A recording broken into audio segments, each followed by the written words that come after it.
ایک دفعہ ایک بادشاہ نے اپنے وزیر کو وزارت سے ہٹا دیا اور ایک شرط رکھ دی کہ اگر تم میرے ان سوالات کے جواب ٹھیک دو گے تو دوبارہ بحال کر دیے جاؤ گے۔ پھر بادشاہ نے وزیر کے سامنے 4 عورتوں کو کھڑا کیا جن کا ایک جیسا لباس اور قد بھی ایک جیسا ہی تھا۔ بادشاہ نے کہا کہ ان میں سے ایک عورت کنواری ہے، دوسری عورت شادی شدہ ہے، تیسری عورت بچے کو دودھ پلانے والی ہے اور چوتھی حاملہ ہے۔ پھر بادشاہ نے وزیر سے کہا کہ ان کی حرکات سے اندازہ لگا کر بتاؤ کہ ان میں سے کون سی عورت کنواری ہے، کون سی شادی شدہ ہے، کون سی حاملہ ہے اور کون سی بچے کو دودھ پلانے والی ہے۔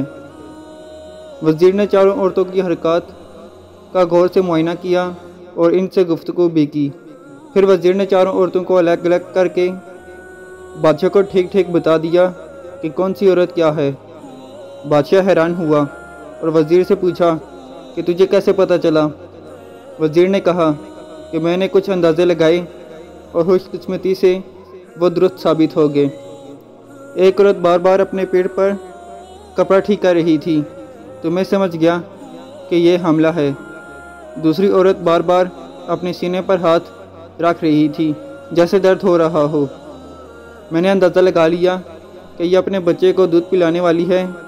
تیسری عورت سے جب میں نے آنکھوں میں آنکھیں ڈال کر گفتگو کی تو وہ نیچے ہی دیکھ کر مجھ سے بات کر رہی تھی، تو مجھے لگا کہ یہ عورت مرد سے گفتگو کرنے کی عادی نہیں ہے اور کنواری ہے۔ بادشاہ نے کہا کہ تم میرے تمام سوالات کے جواب دینے میں کامیاب ہوئے، اس لیے تجھے وزارت پر بحال کیا جاتا ہے۔